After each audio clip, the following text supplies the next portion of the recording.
Ay, me dio... ¿Dónde está? Presentación desde el principio. Bien. Bien, entonces, unidad temática 7, que hoy van a tener integrados varios procesos, muchos de ellos los van viendo en la guía de autoestudio, algunos se relacionan con los laboratorios, y el viernes tienen la otra parte que no está en negrita. Así que vamos a comenzar definiendo algunas cosas, que recién justamente como sabíamos que íbamos a tocar el tema del modelo, fíjense que esto es un modelo general de un sistema biológico, que es cualquier organismo animal, que lo venimos repitiendo desde el principio, ¿sí? Donde tenemos las entradas y las salidas, y acá que hacemos referencia, porque vamos a hablar de algunos subproductos de las salidas que tienen origen en ¿dónde? En el sistema metabólico, que cuando hablamos de excreción. Y siempre teniendo en cuenta que todo esto tiene que ver con la generación de energía, con estos procesos que es crecimiento, reproducción y homeostasis, que es todo lo que vamos a ver el año que viene. Entonces, volviendo a este subsistema, ven que justamente acá hablamos de un subsistema metabólico. Cuando hablamos de sistemas, subsistemas, la definición de sistema es general, porque dice que es el conjunto de componentes o entes que están relacionados y cumplen una función de una forma unívoca e inequívoca. Y obviamente que cuando uno está trabajando, delimita la parte del conjunto de esos componentes que se relacionan para poder estudiarlo mejor. Entonces, de ahí aparece esta cuestión de que a veces nosotros hablamos de un sistema y de que lo que queda incluido como componentes son subsistemas. Por ejemplo, hablamos de metabolismo celular y ustedes en bioquímica hablaron del metabolismo celular como un sistema, vieron todas las redes del metabolismo celular. O sea que vieron o estudiaron al metabolismo celular como sistema. Y en este modelo, el metabolismo celular en realidad es un subsistema del sistema de la nutrición, que es como hemos estado también trabajando muchos de los aspectos funcionales, fisiológicos en el organismo humano. Por ejemplo, cuando hablamos de sistema de excreción, ¿sí? Podemos vincular distintos subsistemas y vemos al sistema de excreción como un sistema en sí, o lo vemos como un subsistema de la nutrición. Y a su vez, ese sistema de excreción podemos tener en cuenta componentes que están vinculados a otros, como por ejemplo los procesos que se vinculan con las heces, que también participan del proceso de excreción, la respiración en la expiración, y el más importante, que es el relacionado con la función renal como producto de excreción que se eliminan por la orina. O sea que, por eso les decía que lo importante es que uno delimite, que uno defina cuál es el sistema que esté estudiando. Entonces nosotros decimos, la unidad temática 7, estudiamos el sistema de excreción, que puede ser considerado un subsistema del sistema de nutrición y que está íntimamente vinculado con el metabolismo celular. ¿Por qué? Porque justamente cuando hablamos de excreción, hablamos de eliminación de desechos del metabolismo. ¿Y cuáles son las rutas de eliminación de esos desechos del metabolismo?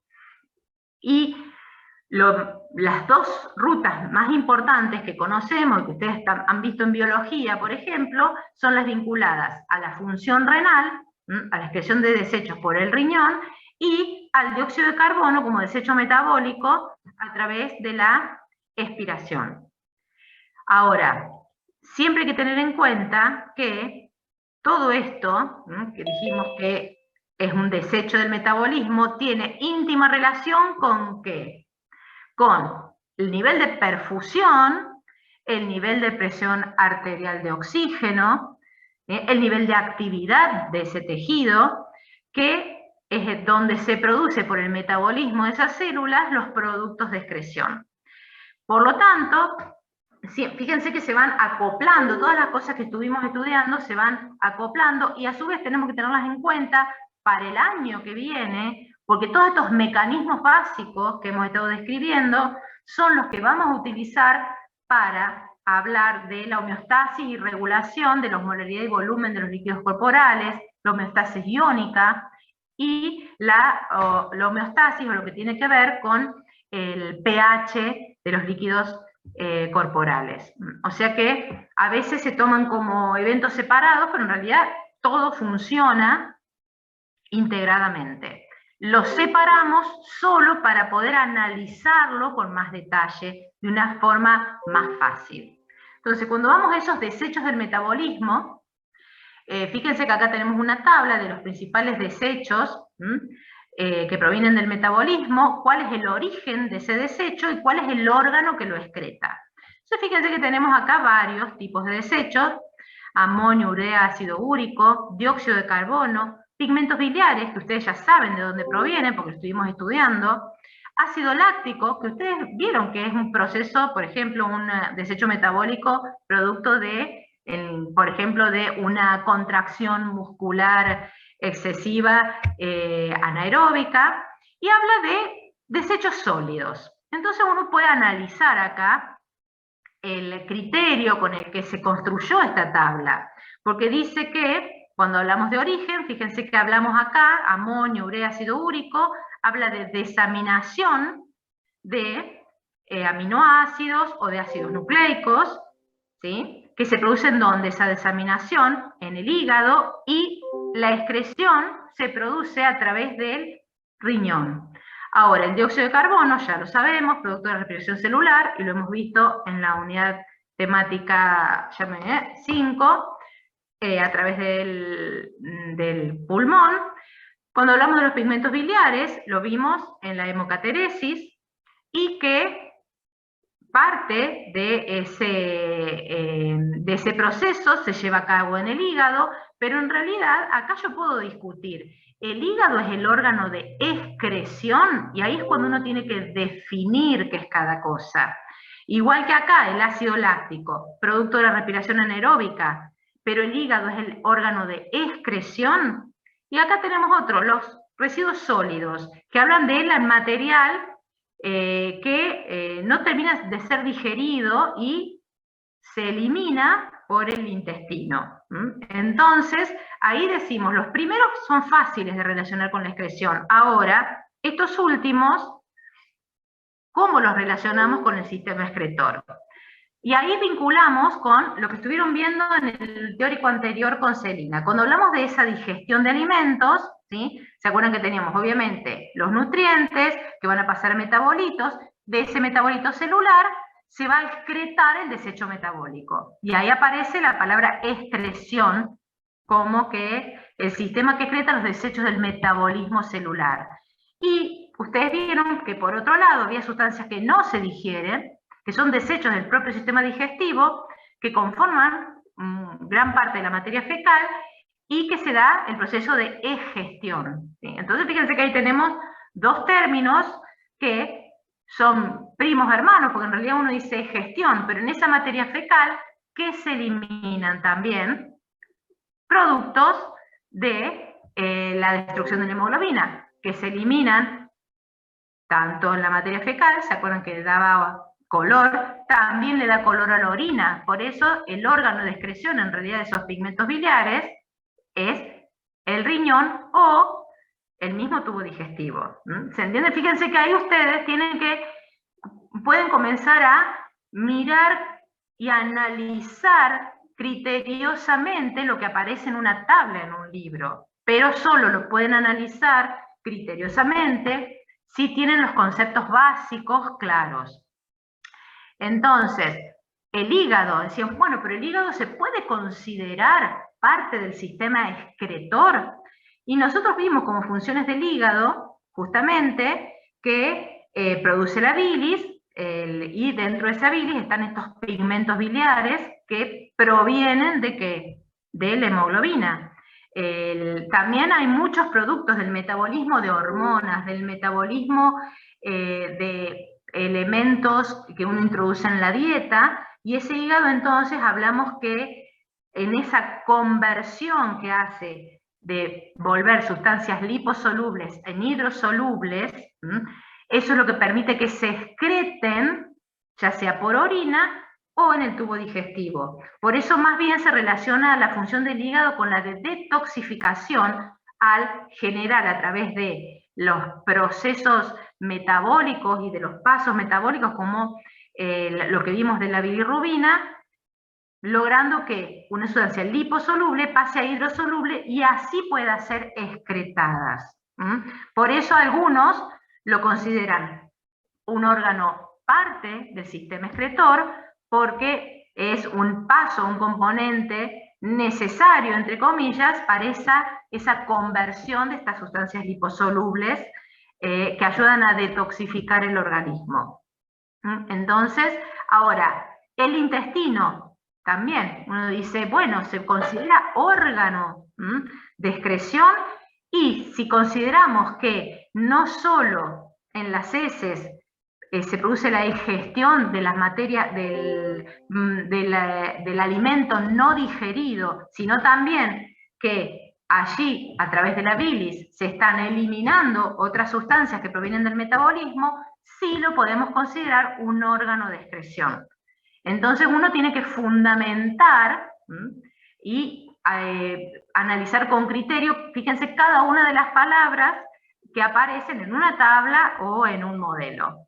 Entonces, ahí hablamos de órganos, cuando hablamos de sistema excretor, si bien hablamos del principal, el riñón, también hablamos de órganos accesorios de ese sistema excretor como componentes estructurales, donde está el hígado, donde podemos incluir al intestino, el pulmón obviamente.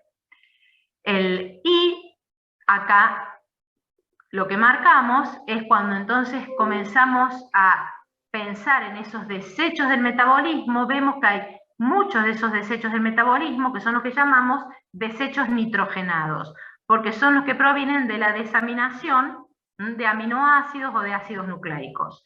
Y esos desechos nitrogenados, obviamente, que nos ayudan a analizar la producción de esos desechos nitrogenados, nos ayudan a analizar lo que estuvimos viendo también en uno de los teóricos de la unidad temática 6. ¿Se acuerdan que hablamos del balance? Y se acuerdan que hablábamos de los pools, del turnover. Bueno, acá tenemos un ejemplo. Si hablamos de desechos nitrogenados, podemos tener en cuenta el balance.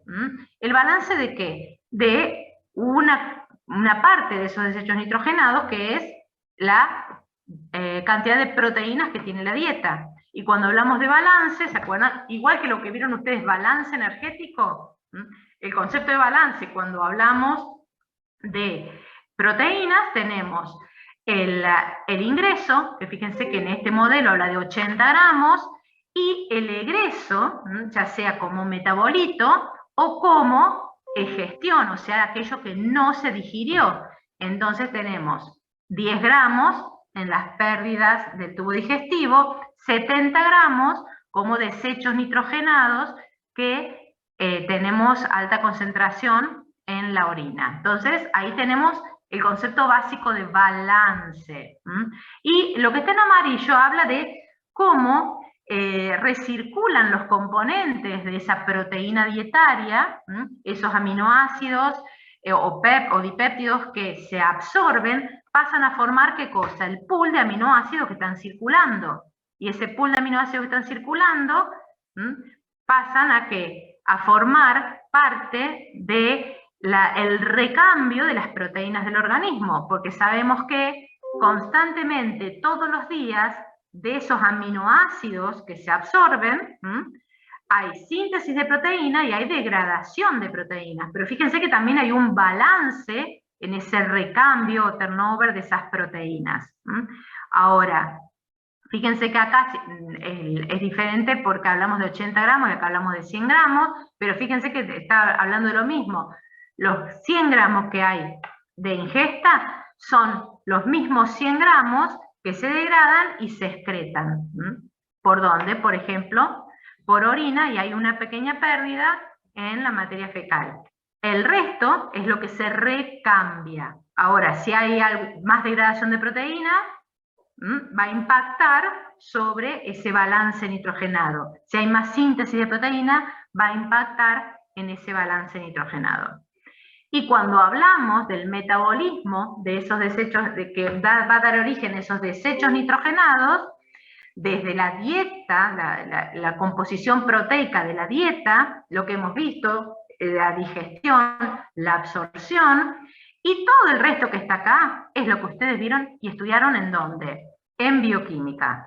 Nosotros solamente en este caso vamos a referirnos a dónde, a la excreción urinaria, que no quiere decir que esto no vayamos a ir relacionándolo con el cuatrimestre que viene, las situaciones en las cuales hay modificaciones por ayuno o por aumento de la ingesta. O sea que esto que ustedes estudiaron en bioquímica, ¿sí? Lo vamos a incorporar en el cuatrimestre que viene. En esta clase solamente entonces es para que ustedes tengan en cuenta que cuando hablamos de desechos nitrogenados son los provenientes del metabolismo proteico, donde están el ácido úrico, el amonio, la urea y la creatinina, que van a ser eliminadas principalmente por orina. Y obviamente, y acá les puse un link donde todos los tipos de metabolitos, todas las redes metabólicas están muy bien explicadas, y solo para repasar lo que ustedes ya estudiaron en la unidad, en el tema 8 de bioquímica, fíjense que donde hablaban de metabolismo intermedio, metabolismo de compuestos nitrogenados, justamente es lo que ustedes tienen que repasar para recordar e integrar, como esas vías metabólicas que llevan al desecho nitrogenado. Y esos 4 desechos nitrogenados que mencionamos tienen distintas características, porque obviamente tienen una estructura química distinta, que le otorga características físico-químicas distintas, y cambia mucho la toxicidad. Y la forma en que en realidad el organismo disminuye la toxicidad de estos es eliminándolos en agua. El problema es que somos animales que vivimos y estamos vinculados a ambientes secos, básicamente. Por lo tanto, es muy importante en ese caso la función renal, para eliminar esos desechos nitrogenados. Muy distinto es lo que pasa con los peces, que directamente lo eliminan, directamente los eliminan a los desechos nitrogenados al agua que los rodea. En este caso tenemos un montón de pasos en esos túbulos renales, que los van a estudiar, los van a ver con Serena el viernes, que hacen la eliminación de esos desechos nitrogenados. Entonces vamos a tener el amonio amoníaco, que es muy tóxico, es lo que ustedes estudiaron en el ciclo de la urea.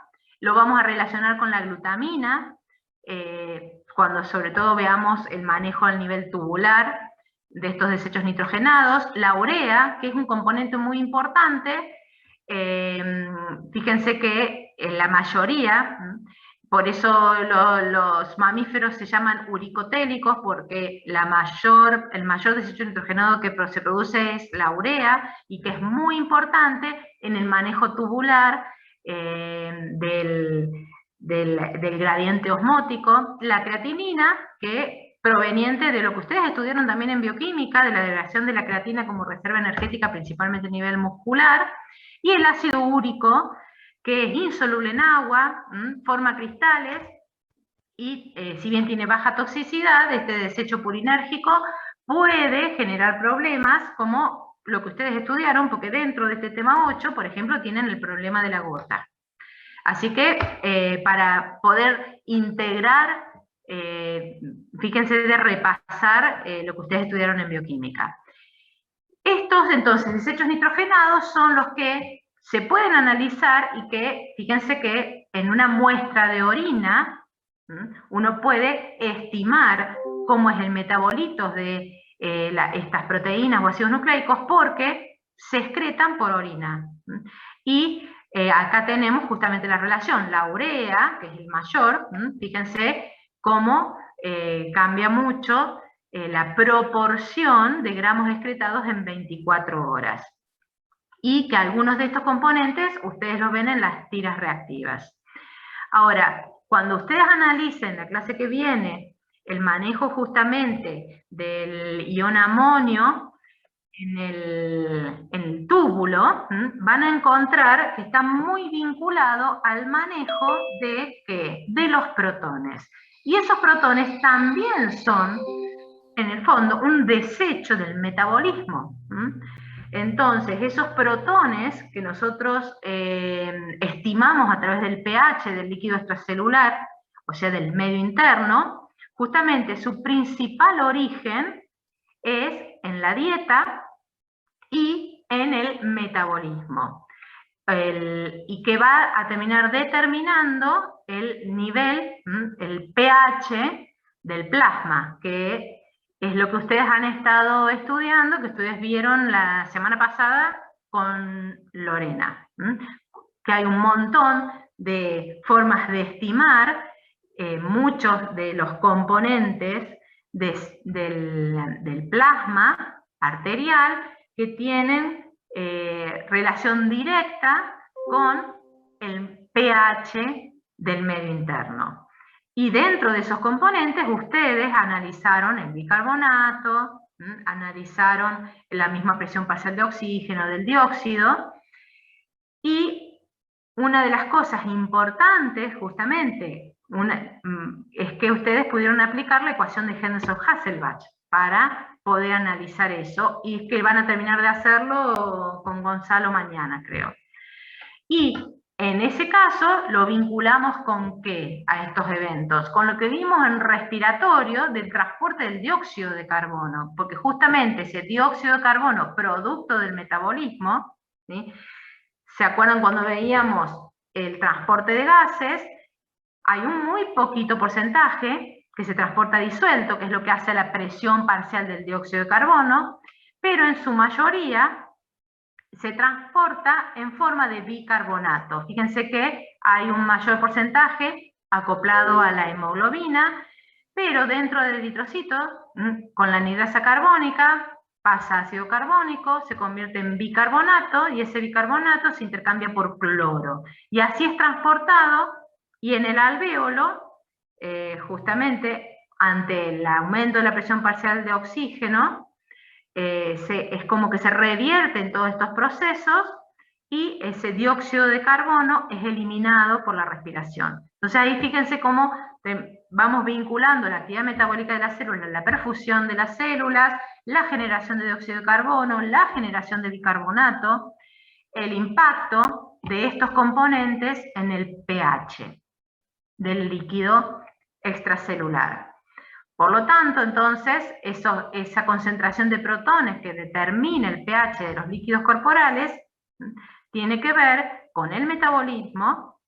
Fíjense acá, un componente importante, dependiendo de la situación particular, como es la que les toca a ustedes ahora analizar en el modelo, que tenemos, por ejemplo, generación de ácido láctico, que impacta directamente ese ácido láctico, pasa a ser lactato y protones. Esos protones son los que van a impactar, por ejemplo, en el pH de los líquidos corporales.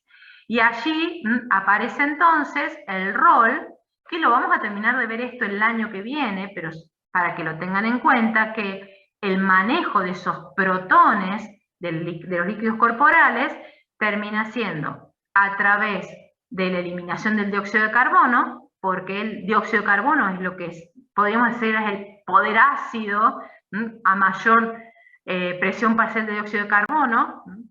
Se podría decir que hay un mayor nivel de acidosis, y a nivel de riñones, porque tiene la capacidad de manejar los protones y el bicarbonato, que es uno de los principales amortiguadores de los líquidos extracelulares.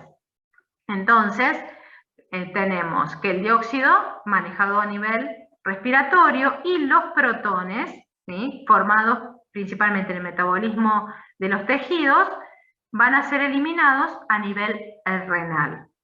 Esa eliminación a nivel renal, que es una excreción, justamente, la excreción renal de protones, como la excreción renal de cualquier otro metabolito, como por ejemplo los desechos nitrogenados, dependen en una forma directamente proporcional ¿de qué? De la circulación renal, porque tiene un impacto directo en la circulación sobre el manejo de cualquier metabolito en esos túbulos renales.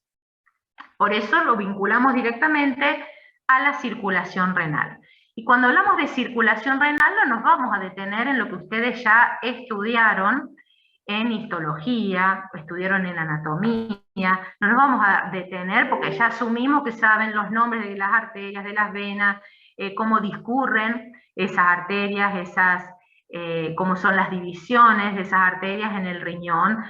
Cuando hablamos de corteza renal, de médula renal, de cálices renales, nosotros vamos a hablar del flujo sanguíneo renal, que sería el impacto fisiológico de esta circulación renal. Y ese flujo sanguíneo renal es de aproximadamente 1200 mililitros por minuto, el flujo sanguíneo renal total.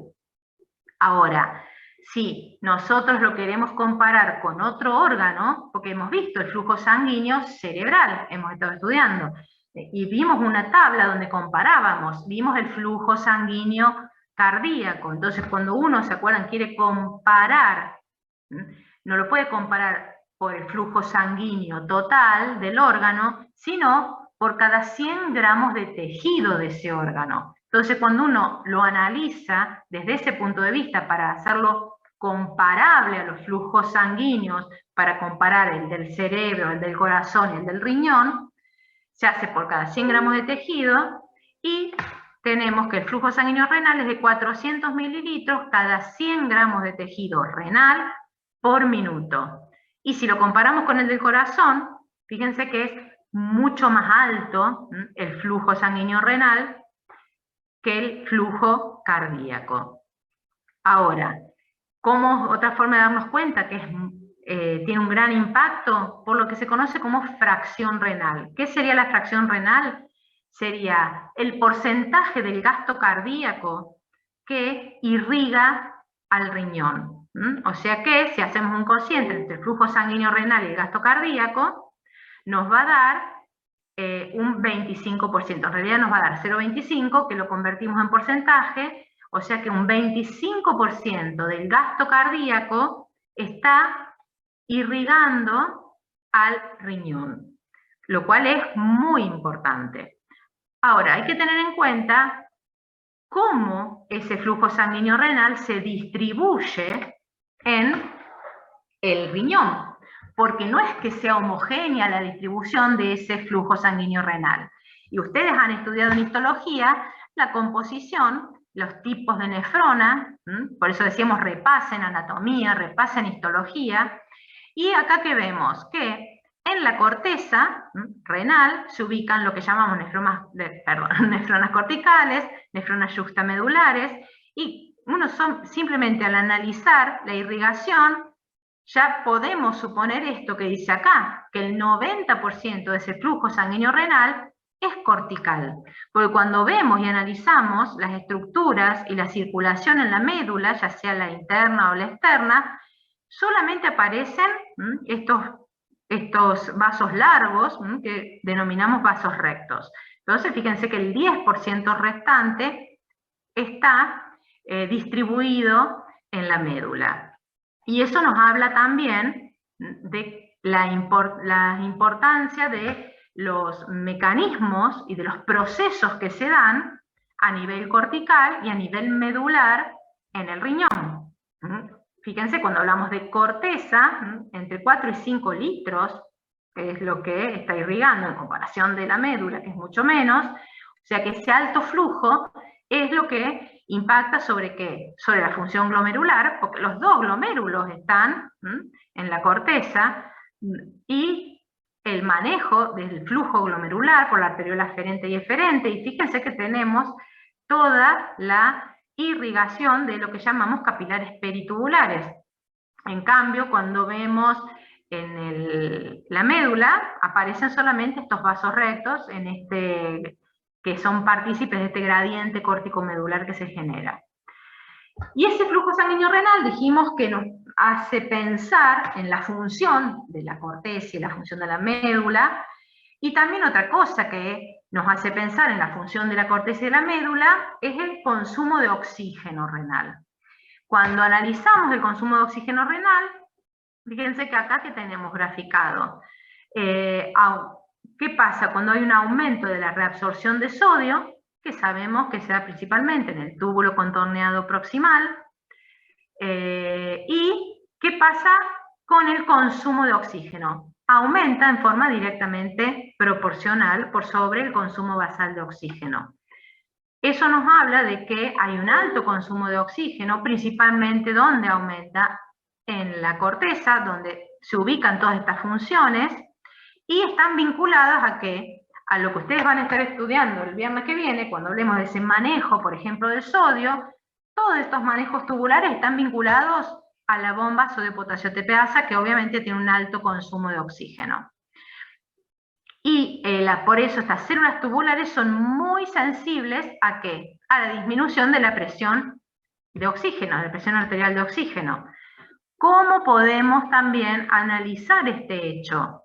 Que ustedes han estudiado, cuando estudiaron la producción de glóbulos rojos, que aparece el riñón. Aparece el riñón como el que sensa la disminución de la presión parcial de oxígeno, porque no hay un contador de eritrocitos en el riñón, sino que hay una variable, que es la que impacta, que es la presión arterial de oxígeno, y justamente las células intersticiales y los pericitos, que son de las células tubulares, corticales, son muy sensibles entonces a esta disminución, y liberan eritropoyetina. Y acá lo podemos vincular con algo que vimos en la unidad temática 2, que es que justamente en una situación de hipoxia, ¿se acuerdan que cada célula en el fondo tiene un sensor de oxígeno, que es el HIF, y justamente es el HIF el que a través de su acción, de su actividad metabólica dentro de estas células,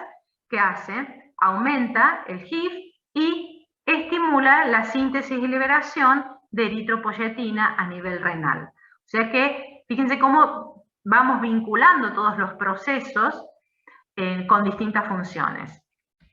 Cuando hablamos también de ese flujo sanguíneo renal, tenemos que recordar otros conceptos que hemos visto, que es el de autorregulación del flujo, que lo estudiamos también en la unidad temática, 3, y que lo aplicamos en el cerebro, lo aplicamos en cardio, y ahora lo aplicamos en el flujo sanguíneo renal, porque también es un tipo de flujo sanguíneo que se autorregula. ¿Qué quiere decir esto de se autorregula? ¿Qué quiere decir? Que cuando estudiaron y eliminaron los nervios que inervaban esos vasos sanguíneos, bloquearon cualquier componente sistémico, hormona o cualquier mensajero sistémico, observaron que a pesar de que aumentara la presión arterial media o la presión justamente de perfusión del riñón, no se modificaba dentro de un rango, que es lo que se conoce como rango autorregulatorio,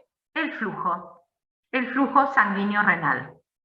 Entonces, justamente esa es la definición, que no hay modificaciones dentro de un rango determinado del flujo sanguíneo, a pesar de que existen cambios en la presión de perfusión.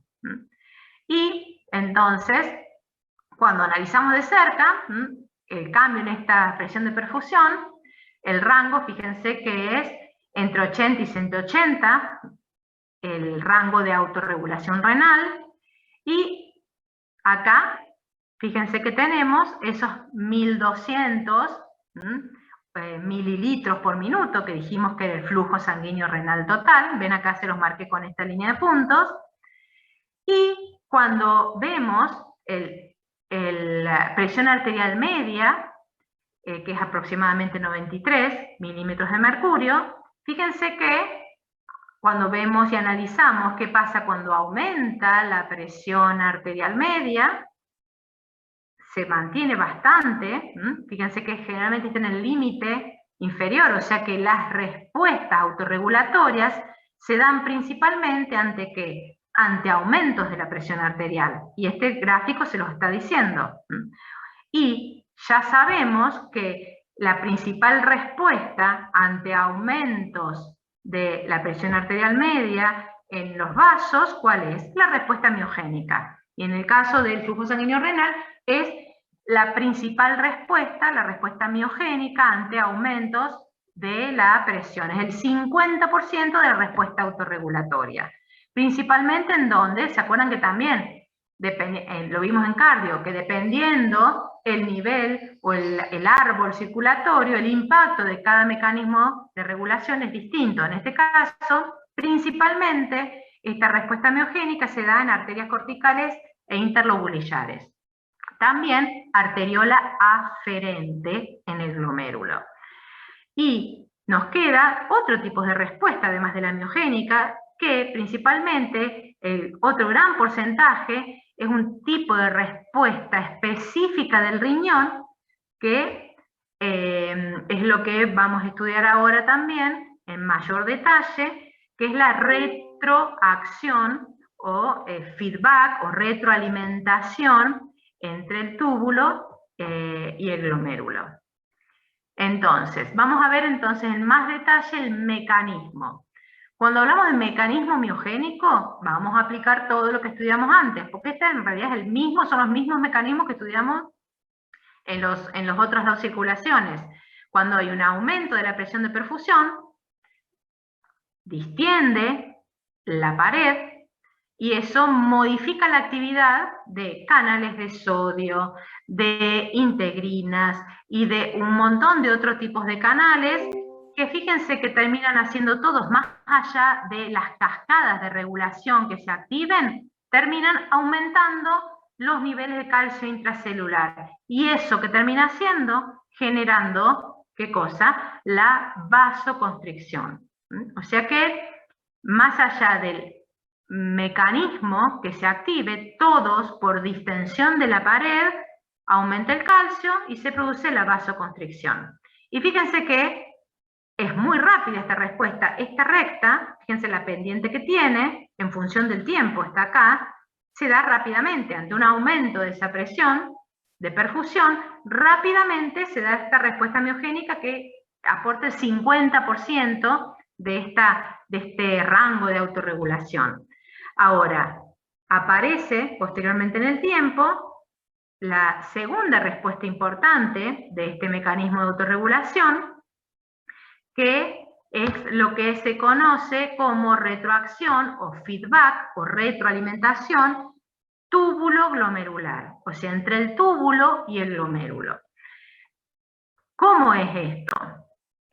Cuando aumenta, entonces dijimos, porque ¿se acuerdan? Vamos a volver atrás, cuando hablábamos de esto siempre estamos hablando de mecanismos que son los más importantes ante aumentos de esa presión arterial media.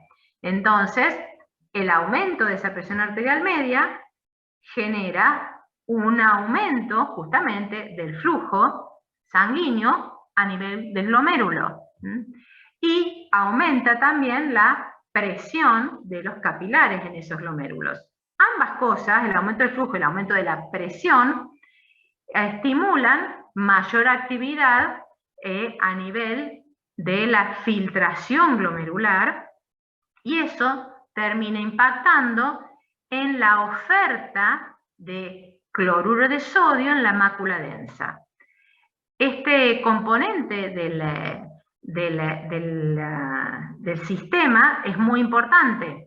Cuando hablamos de mácula densa, fíjense, acá estamos hablando de lo que se conoce como aparato yuxtaglomerular, que ustedes lo han estudiado en histología, donde tenemos la mácula densa, que serían estas células que están acá, las células mesangiales, que son las que están acá, y las células de la misma arteriola. Esos tres componentes forman lo que se conoce como aparato yuxtaglomerular. Y en ese caso, justamente, la mácula densa es la que funciona como sensor de cloruro de sodio.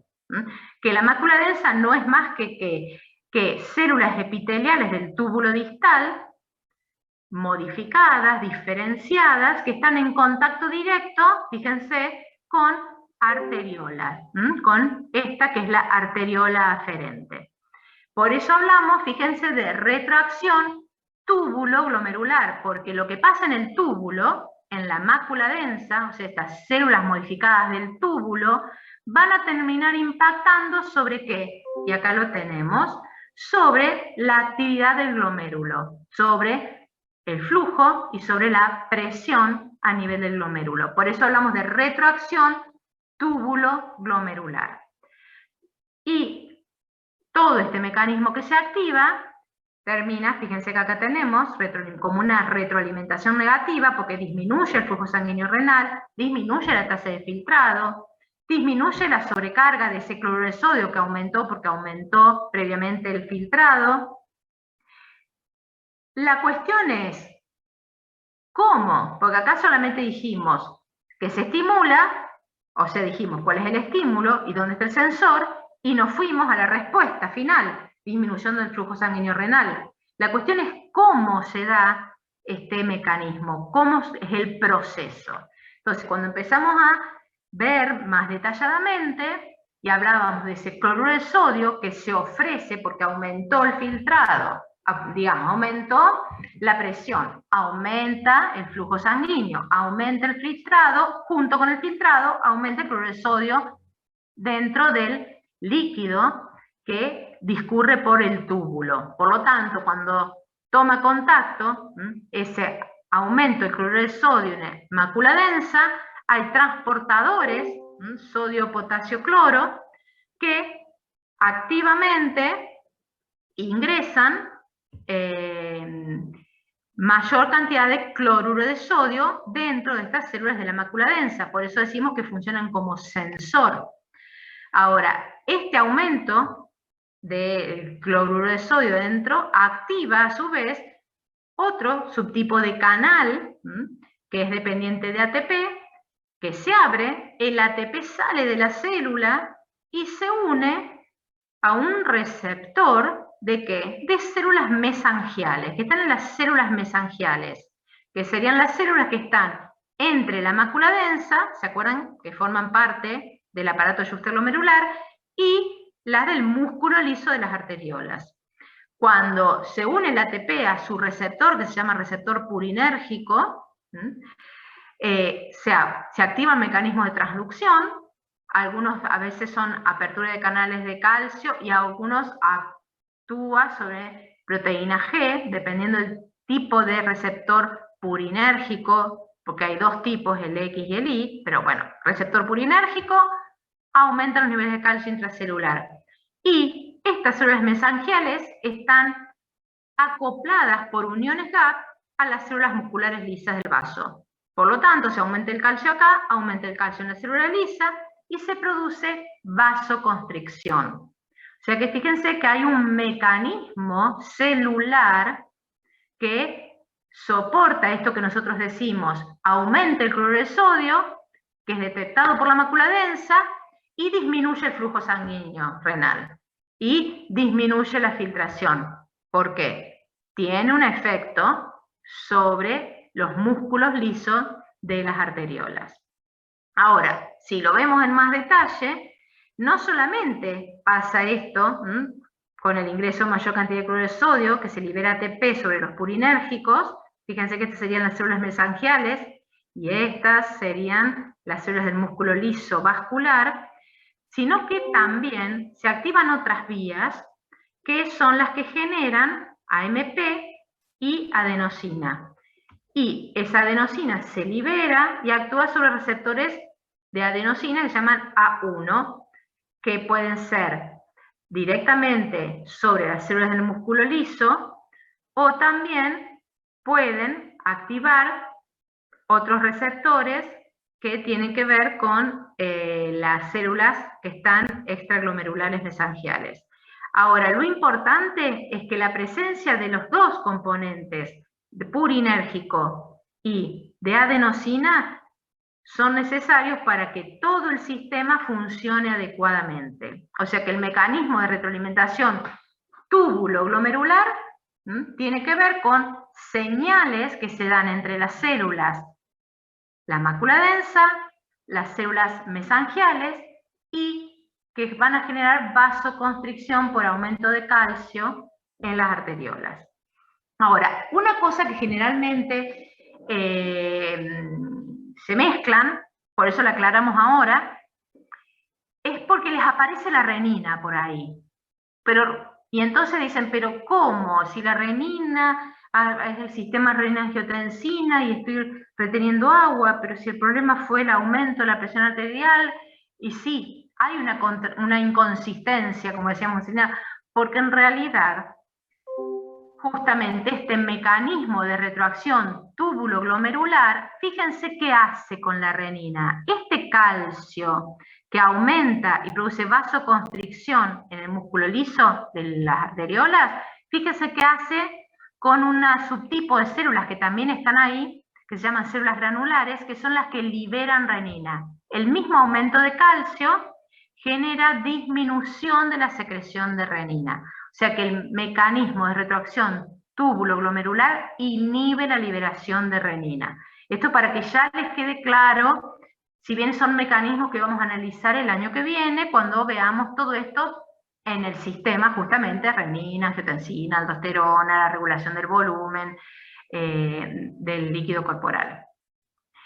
Y fíjense que cuando lo vemos, todo esto es muy chiquitito, tiene muchas células, tiene muchos componentes, donde teníamos la de la mácula densa, las mesangiales, tenemos las granulares que le agregamos ahora, que son las que liberan renina, ¿sí? Y cuando vemos, para que ustedes no, esto es para que ustedes no se confundan cuando lo vean en los libros, al mecanismo de retroacción túbulo-glomerular con la liberación de renina. Ustedes van a encontrar esto. Fíjense, esta es una célula granular que libera renina. Fíjense, todos los mecanismos que regulan la liberación de renina, la angiotensina, nervios renales, fíjense, la misma mácula densa, nosotros lo único que vimos es esto, ¿sí? Que todo lo activado por la adenosina termina inhibiendo la secreción de renina. Todo el resto, que justamente se los puse porque, como ustedes ven, es un ejemplo de lo que vimos en la unidad temática 2, que es un ejemplo real del crosstalk, de que cada célula del organismo no está regulada por un mensajero ni por un mecanismo, sino por muchos mensajeros que se integran por sus mecanismos de transducción en cada célula y terminan regulando, en este caso, la liberación de renina. Esto se los puse ya para ir repasando por el parcial, que recuerden lo importante que es el concepto de crosstalk. Acá, básicamente, mecanismo de retroacción túbulo-glomerular inhibe la liberación de renina. Pero acá aparece otro componente importante. Fíjense que también acá en la regulación de ese flujo sanguíneo renal aparecen terminales simpáticas. Por lo tanto, tenemos que hablar, como hemos estado viendo también cuando hablamos de frecuencia cardíaca, de frecuencia respiratoria, de que obviamente todos estos que vimos son mecanismos locales de regulación del flujo, pero hay mecanismos sistémicos que impactan. En este caso solamente vamos a mencionar como uno de los principales mecanismos sistémicos al sistema nervioso simpático. El año que viene veremos otros mecanismos sistémicos, porque también la angiotensina 2 y otros impactan sobre el flujo sanguíneo renal.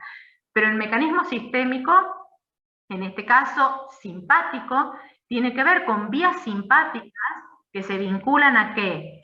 A la regulación de otros parámetros, como por ejemplo la distensión de los vasos, como vamos a ver en el reflejo varoreceptor el año que viene, y en ese caso justamente hay vías nerviosas que llegan a cada estructura renal y que generan, fíjense que inervan arteriolas aferentes y eferentes, que la descarga tónica, o sea el nivel basal del sistema simpático mantiene una vasoconstricción tónica que puede ser aumentada por una descarga simpática o puede ser disminuida.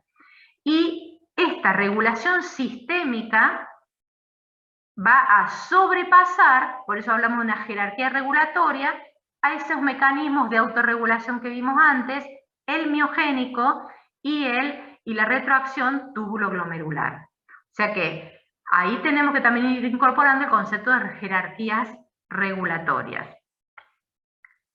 Entonces, cuando nosotros lo vemos a ese sistema en su totalidad, vemos que las principales regulaciones de ese flujo impactan ¿dónde? En la arteriola aferente. Los nervios simpáticos principalmente inervan la aferente, los mecanismos que vimos recién de retracción túbulo-glomerular y miogénico principalmente actúan sobre la arteriola aferente. No quiere decir que sobre el eferente no actúen, pero es mucho más potente la regulación de la arteriola aferente. Y siempre hay que tener en cuenta que justamente las resistencias que oponen estas arteriolas son los principales componentes de la resistencia vascular renal.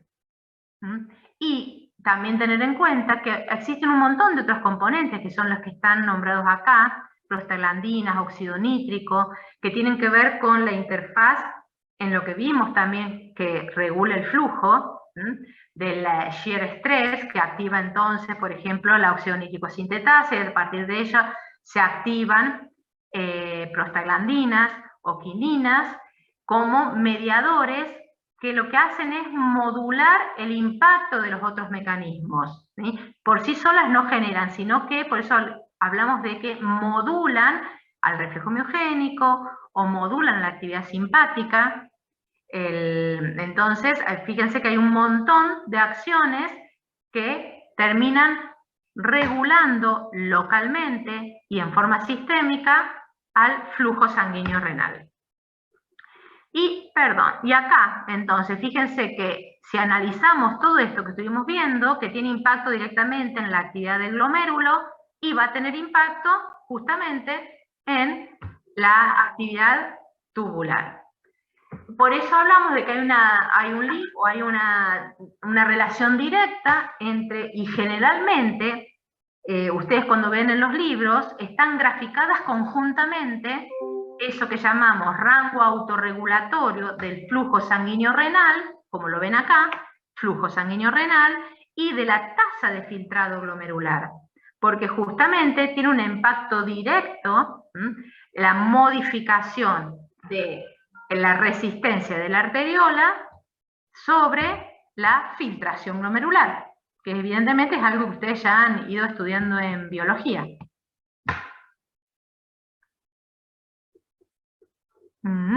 Bien.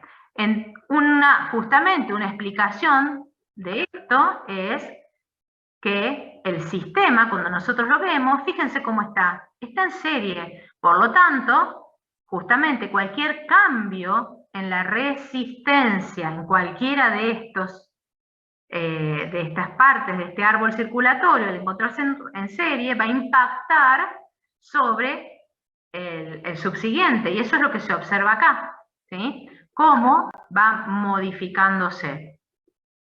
Y acá tenemos cómo va cambiando entonces, cómo va cambiando la presión que se da en esa circulación o en ese flujo sanguíneo renal a lo largo de todos estos vasos.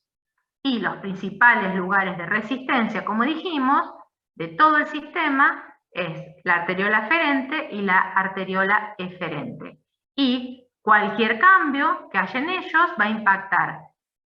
Fíjense, si hay una vasoconstricción en la arteriola aferente, ¿qué va a pasar? Va a disminuir la presión hidrostática y va a disminuir la filtración glomerular.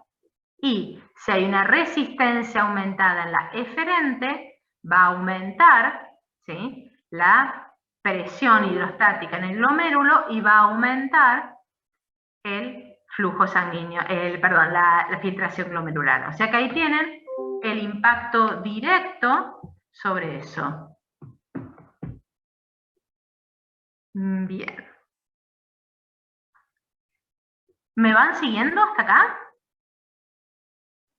Profe, sí, profe.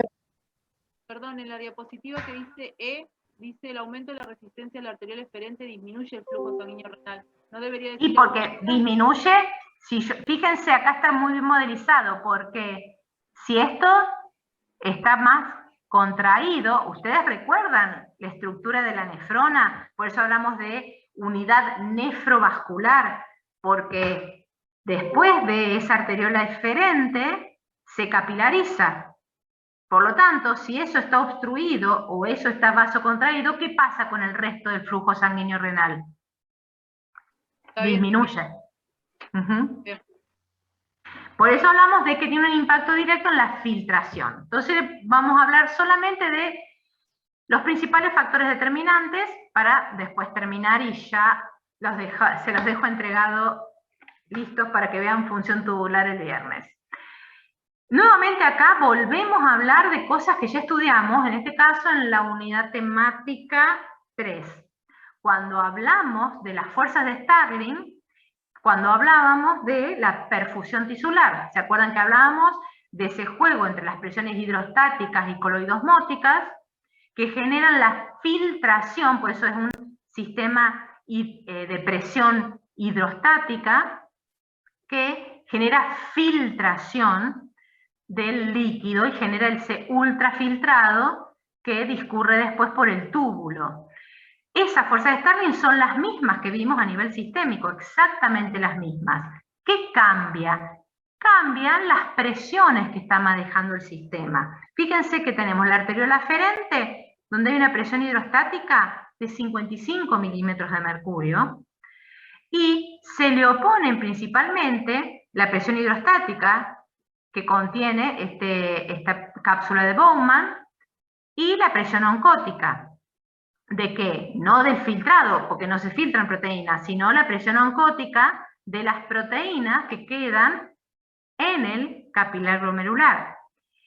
Y otra cosa importante, cuando comparamos esta presión efectiva de filtración entre el glomérulo y el capilar sistémico, porque son exactamente las mismas, lo que cambia es que al ser esta presión hidrostática del glomérulo mucho más alta, debido a dos consideraciones, que es un sistema portaarterial, por lo tanto, hay los capilares están entre dos arteriolas, por lo tanto hay mucha mayor resistencia, lo cual genera mucha mayor presión hidrostática, y el flujo sanguíneo renal a nivel cortical, ¿se acuerdan que era muchísimo más alto que en la médula? Esos dos factores impactan sobre esta presión hidrostática tan alta y que hace que a lo largo de todo el capilar glomerular haya presión efectiva de filtración. No como cuando vimos en los sistémicos, donde en el extremo arterial había filtración y en el extremo venoso, ¿se acuerdan que había reabsorción del líquido? Por eso se cruzaban las líneas. En este caso hay filtración a lo largo de todo el capilar glomerular.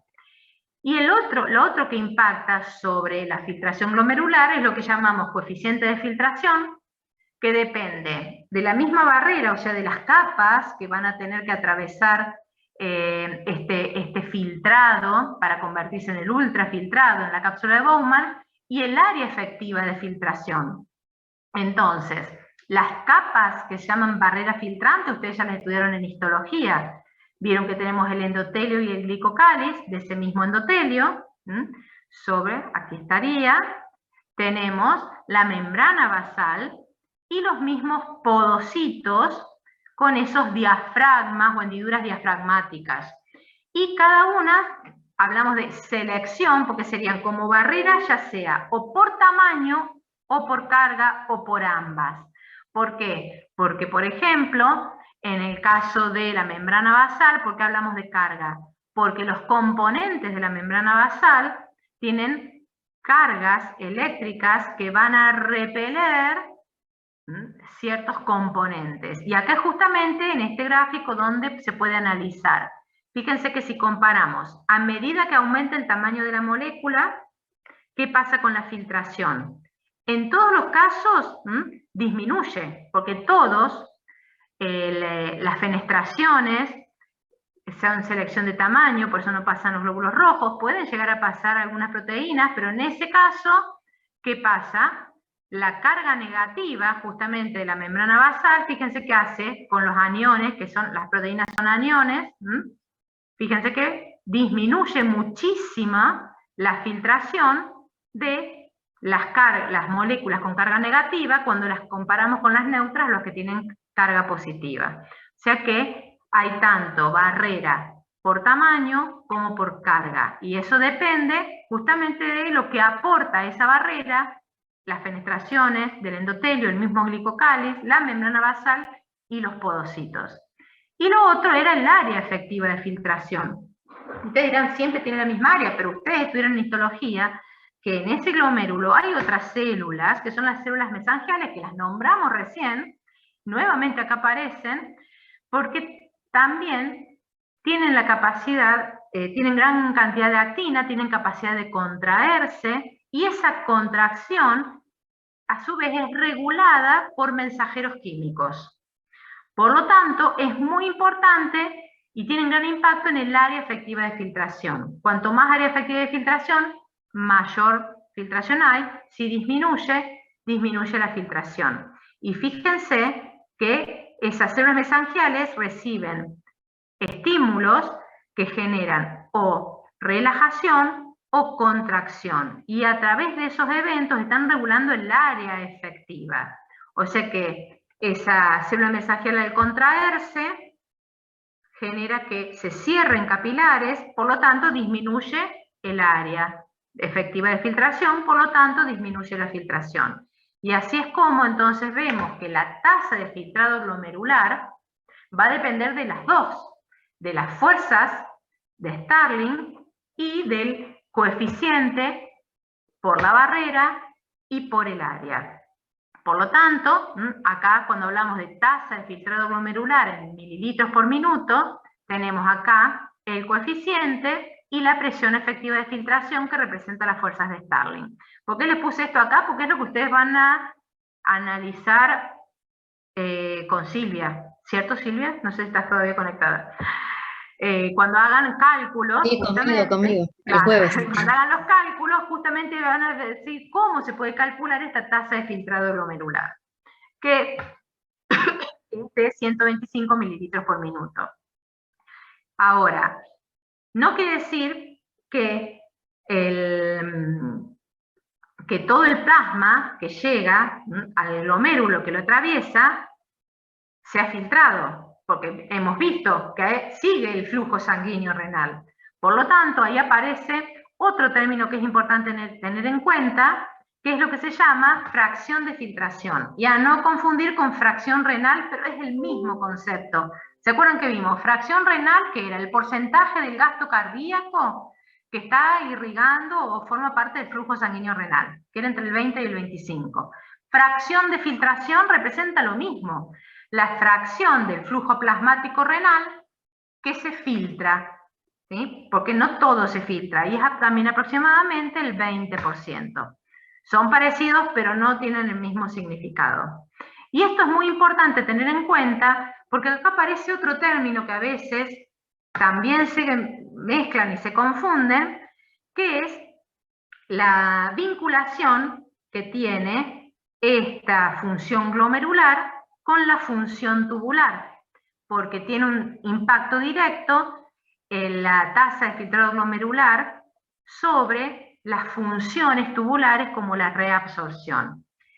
Y acá entonces aparece otro término que es el de balance glomérulo-tubular. Fíjense que es al revés del otro que vimos.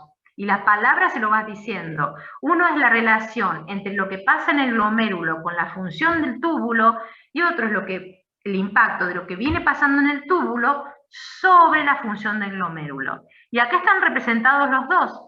Fíjense que acá tenemos, cuando hablábamos del aumento de la presión arterial, que impactaba sobre la presión de filtración, impacta sobre la tasa de filtrado glomerular, que producía cambios en la reabsorción, que eso ofrecía mayor cloruro de sodio en la mácula densa, y eso conformaba parte de ¿qué? De la retroacción del túbulo con el glomérulo. Lo que pasa en el túbulo distal impacta en el glomérulo. Y acá, ¿qué se representa? Que dependiendo de esa tasa de filtración o lo que pase en el filtrado glomerular, impacta sobre los mecanismos de, por ejemplo, reabsorción tubular. Por eso hablamos de glomérulo tubular. Por ejemplo, que esto lo van a terminar de analizar con Celina el viernes, justamente lo que estamos hablando es eso, porque cuando hablamos de ese flujo, hablamos que se produce el proceso de filtración, posteriormente esa arteriol eferente, ¿sí?, se capilariza nuevamente y forma los capilares peritubulares. Por lo tanto, lo que pase en este proceso de filtración, o sea, esa tasa de filtrado, va a terminar impactando sobre ¿qué? Sobre las fuerzas que generan la reabsorción en esos capilares peritubulares. Por eso hablamos de un balance entre el glomérulo y el túbulo. Eso sería justamente la diferencia, para que no se confundan, con el mecanismo que hace la autorregulación del flujo sanguíneo renal, que es la retroacción túbulo-glomerular. O sea que ese balance sería el impacto entre la relación entre la filtración y la reabsorción tubular. Por lo tanto, cuando hablamos de balance, acá la flechita se los muestra, sería el impacto de lo que pasa en la filtración sobre lo que pasa en la reabsorción en el túbulo contorneado proximal. Ahora, el feedback o retroacción sería lo que pasa en ese túbulo contorneado distal e impacta sobre la filtración glomerular. Y todo lo que queda por fuera, porque hablamos de reabsorción variable, es lo que llamamos reabsorción facultativa, que lo vamos a estudiar el año que viene cuando veamos las regulaciones de la homeostasis del sodio y del volumen de los líquidos corporales. Bien, entonces ahí queda para ya vincularlo con... ¡Ay, qué oscuridad! Se me fue apagando todas las luces, qué mal. Con lo que van a ver en el manejo tubular, y fíjense que ya les vamos dejando un montón de información o de links para que el año que viene los retomemos y lo integremos aún más en las regulaciones de los principales parámetros fisiológicos. Bien, no sé si fue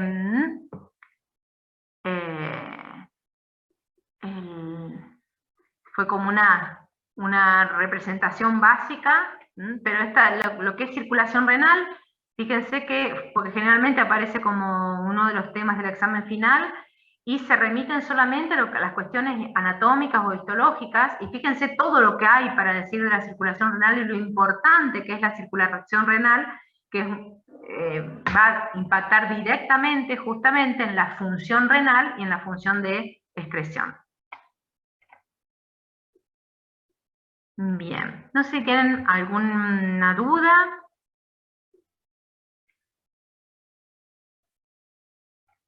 Algo que quieran consultar.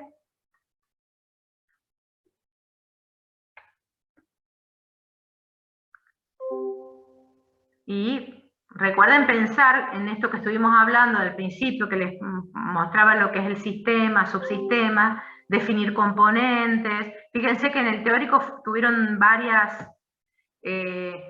hilos, conectores para el trabajo que tienen que presentar.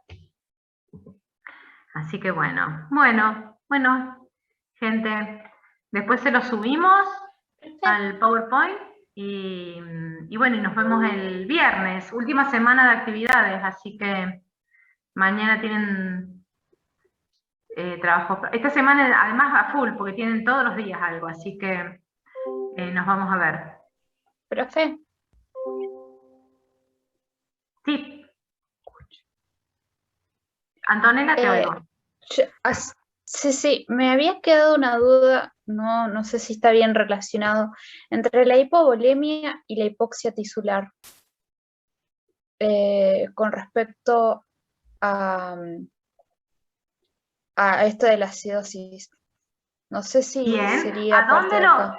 ¿A dónde lo podés, desde dónde lo podés analizar? ¿Se acuerdan que en un teórico están los determinantes del contenido arterial de oxígeno? Creo que sí, pero ahora en este momento no me acuerdo. Bueno, fíjense en esos determinantes y justamente ahí es donde ustedes tienen que vincular con la perfusión tisular. Ahí lo que vos dijiste es el nodo de la cuestión.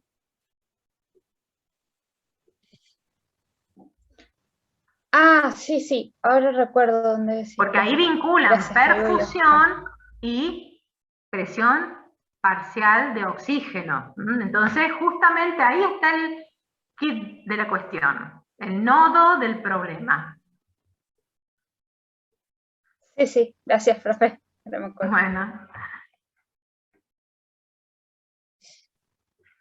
Bueno, chicos, siendo las 9, pero bueno, estuvimos bien porque empezamos casi a las 8 el teórico, así que una horita. Así que bueno, nos vemos en estos días, el viernes seguro. Chao, profe. Bueno, cuídense. Chao, profe, gracias. Chao.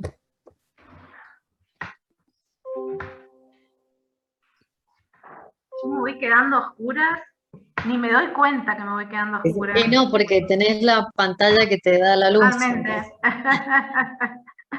Después del Así que viernes, bueno.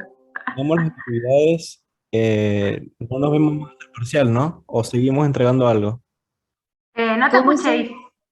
No Después te de- escuché. ¿Te escucha ahí? Ahora Sí, sí. te escucho. Después del viernes que ya terminamos los contenidos y ya Sí. no nos más hasta el 19 que es el parcial. Exactamente, salvo que tengas que hacer alguna corrección del modelo que te vamos a avisar antes. Ah, bien, buenísimo. Gracias, profe. Nos vemos. Chao. Bien.